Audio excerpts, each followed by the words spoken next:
ஏதோ சொர்க்கவாசல் திறக்கக்கூடிய அரியபிள்ளை கோவிந்தா பரம்பொருளே ஏகானந்தா ஆனந்த மூர்த்தி. இப்போ கூட இந்த எம்பெருமான் வந்து பாத்தீங்கன்னா அடியாறுகளை முன்னே அனுப்பி விட்டு பின்ன வர சொர்க்கவாசல் அரங்கத்தினுடைய சொர்க்கவாசல் நாம் எல்லோரும் எதிர்பார்த்த ஸ்ரீரங்கத்தினுடைய சொர்க்கவாசல் திறந்திருக்கிறது. கம்பீரமாக இறை அடியார்களோடு நம்பெருமாள் அங்கே பவனி வந்து கொண்டிருக்கிறார். நம்மை இந்த சேவை சாதித்துக் கொண்டிருக்கிறான்.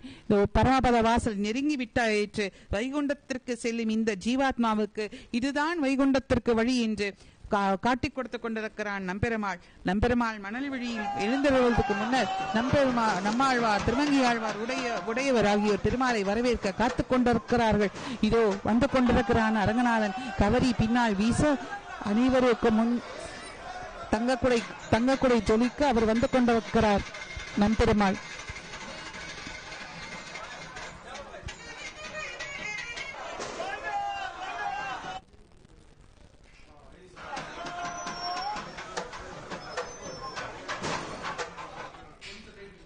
அரங்கனுடைய அந்த நம்பெருமாள் சொர்க்கவாசலை கடந்து கொண்டிருக்கிறார்.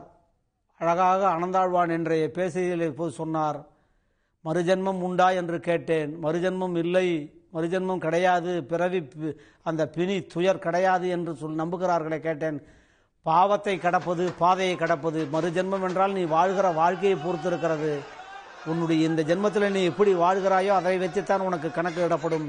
அவனுடைய அருள் சேர்ந்தால், அவனுடைய அருளும் அவனுடைய கருணை பார்வையும் சேர்ந்தால் உனக்கு நல்லது நடக்கும் என்கிற ஒரு அற்புதமான விஷயத்தை சொன்னார். பாதையை கடப்பது என்பது, பாதையிலே பயணம் தருவது என்பது, பாவத்தை கடப்பது என்பது வேறு. ஒரு துன்பத்தை ஒரு தெரிஞ்ச செய்கிறோமோ தெரியாத செய்கிறோமோ அதற்கெல்லாம் ஒரு நிரந்தரமானவன். அந்த நான் நிரந்தரமானவன் எனக்கு அழிவதில்லை.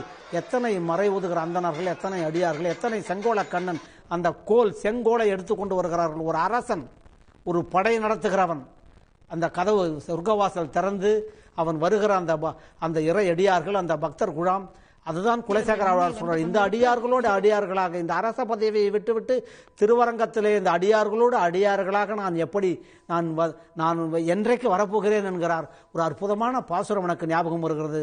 வன் பெரு வானகம் உய்ய, அமரர் உய்ய, மண் உய்ய, மண் உலகில் மனிதர் உய்ய, துன்பமிகு துயரகள அயர் ஒன்றில்லா சுகம் வளர அகமகிழும் தொண்டர் வாழ அன்போடு தெந்துசை நோக்கி பள்ளி கொள்ளும் அணி அரங்கன் திருமுற்றத்து அடியார் தங்கள் இன்பமிகு பெருங்குழவு கண்டு யானும் இசைந்து உடனே என்று கொள்ள இருக்கும் நாளே என்கிறார். இந்த அடியார்களோடு அடியார்களாக நான் என்றைக்கு இங்கே வந்து இந்த ஆடி பாடி கழித்திருப்பேன் என்று ஒரு குலசேகர சேர நாட்டு தலைவன், ஒரு கொல்லிமலை காவலன், ஒரு குலசேகர ஆழ்வார் சொன்னால் நாமெல்லாம் எந்த மூளைக்கு அவருக்கு வந்த அந்த பக்தி, அந்த பக்தியினுடைய வெளிப்பாடு.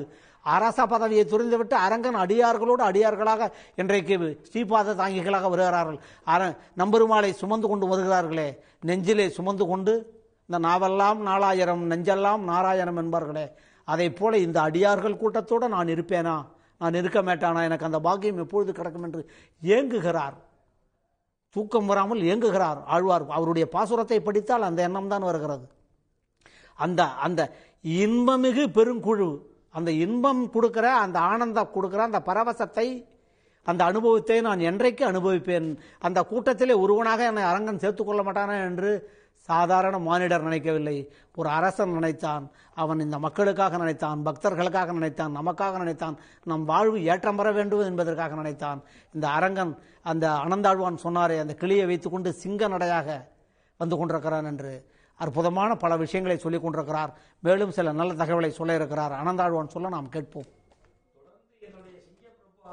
இந்த பாதையை கடக்கும் பொழுது உங்களுக்கு எல்லாம் பாசுரத்துல சொன்ன மாதிரி ஓங்கி உலகளந்த உத்தமன் பேர்வாடி நாங்களும் நம்பாவைக்கு சாற்று நீராடினால் தீங்கின்றி நாடெல்லாம் திங்களும் மாறி பெய்து ஓங்கு பெருஞ்செல்நல் ஊடு கயலுகல பூங்குவலை போதில் பொறிவண்டு கண்படுத்த தேங்காதே பூக்கியிருந்த சீத்த முளை பற்றி வாங்க குடம் நிறைக்கும் வள்ளல் பெரும்பசுக்கள் நீங்காத செல்வம் நிறைந்தேலோர் எம்பாவாய். இந்த நிகழ்ச்சியை பார்க்கக்கூடிய எல்லாத்துக்கும் இந்த பெருமாளுடைய அருளால இந்த பரமபதத்தை, இந்த ராஜா சிங்க பிரபு, இந்த சிங்கம் என்னுடைய சிங்கராஜன், என்னுடைய சிங்க பிரபு இந்த பாதையை சொர்க்கவாசலை கடக்கும் பொழுது நம்ம எல்லாருமே நம்ம முன்ன சொன்ன மாதிரி நம்மளுடைய இந்த இன்னொரு பிறவி வேண்டாம், உன் பாதத்தையே விதி மதி கதி என்று உன் பாதத்திலே சரணடைந்து விட்டேன், நான் உத்தரவாதம் கொடுக்கிறேன் இருக்கிறேன், என்னுடைய பாவத்தை இனி தொடர மாட்டேன் என்று நேயர்கள் நீங்க சொல்லக்கூடிய அத்தனை நிகழ்வும் என் காதில் விழுகும் பொழுது உங்க எல்லாத்துக்குமே நீங்காத செல்வம் எப்போதும் நிறைந்திருக்கட்டும், நீங்காத செல்வம் உங்களுக்கு வழியட்டும். அந்த எம்பெருமானுடைய சிங்கப்பிரபு உங்களுடைய இல்லத்தில் இருந்து கொண்டிருக்கிறான். இன்று நீங்கள் வணங்க வணங்க உங்களுடைய உள்ளத்தில் குடிகொள்வான். இந்த உள்ளத்தில் குடிகொள்ளக்கூடிய பாண்டிய கொண்டை சூடி தன்னுடைய செவித்திறனை சாய்த்து அழகாக அந்த கிளிப்பிள்ளாய் நம்பில்லாய் சொல்லக்கூடிய அந்த கிளிப்பிள்ளாயை சூடிக்கொண்டு நிதானமாகவும் எப்பவுமே அழகு அனுகூலங்கள் இருந்தாலும் மிடுக்கான தோட்டத்தில் இருந்தாலும் செருக்கில்லாத ஒரு தன்மையை ஏற்படுத்தி கொண்டு இந்த சொர்க்கவாசலை கடந்து வரக்கூடிய அரிய பெரிய நிகழ்வு. இந்த சொர்க்கவாசலை நம்ம நேரில் இருந்து பார்த்தால் கூட இந்த அளவுக்கு பார்க்க முடியாதத நம்மளை தொலைக்காட்சி வழியாக பார்த்துருக்கணும். அரிய பெரிய நிகழ்வு. சொர்க்கவாசல் வழியாக எம்பெருமானை செவிக்கிறது. என்ன பேரு செய்தோம், என்ன பாக்கியம் செய்தோம், என்ன பேரு பாக்கியம் செய்தாலும் அவன் நினைத்ததால் தானே இந்த சம்பவம் நடக்கிறது. அவன் நினைத்ததால் தானே உங்க இல்லத்தில் இருந்து அவனை நம்ம சேவிக்க முடிந்தது. அவன் என்னுள் இருந்து உங்களுக்கு சொன்னால் தானே நான் இந்த செவி வழி செய்தியாக உங்களுக்கு சொல்ல முடிகிறது என்று பார்க்கும் பொழுது என்ன சொல்ல அரங்கனை, என் அப்பனை என்ன சொல்ல, ஆனந்த ரூபனை என்ன சொல்ல, ஆட்கொள்ள நீயா பள்ளி கொண்டு கிடந்தாய், அல்ல அல்ல என் மனதில் இருக்கக்கூடிய அந்த பள்ளி கொண்டே நான் பள்ளி கொண்டிருந்தேன் என்று உணர்த்திறன். அரங்கம்மா நகருள்ளானேன்னு சொல்லுவதற்கு ஏற்ற என்னுடைய நாணத்தை திறந்து வைத்தவனே, என்னுடைய சிங்க பிரபு மகாராஜா ராஜாதி ராஜ அப்படின்னு சொல்லக்கூடிய இந்த பாத தூக்கி கொண்டு இந்த எம்பெருமானை கடந்து வரார்கள். அல்ல அல்ல பெருமாளாகப்பட்டவன் அவர்களை வழி நடத்தி அடியார்களுக்கு அடியாக பக்தர்களுக்கு பக்தர்களாக நடந்து வரக்கூடிய அரிய பெரிய நிகழ்வை நம்ம சேவித்திருக்கக்கூடிய பாக்கியம் கிடைத்ததுக்கு என்ன பேரு பெற்றோம். ஐயா சொன்னாங்க, இந்த நாங்கெல்லாம் இப்ப இருப்போமோ அடுத்து இருப்போமா என்று தெரியாது, இதெல்லாம் ஒரு கால சூழ்நிலை. ஆனால் பெருமாள் என்றுமே நிலையானவன், அழிவுத்தன்மை இல்லாதவன், அவன் ஆட்கொள்பவன், தனக்கு ஆனந்தத்தை கொடுப்பவன் மட்டும் இல்லாமல் தன்னுடைய அனுக்கிரகத்தை வாரி வழங்கக்கூடியவன்.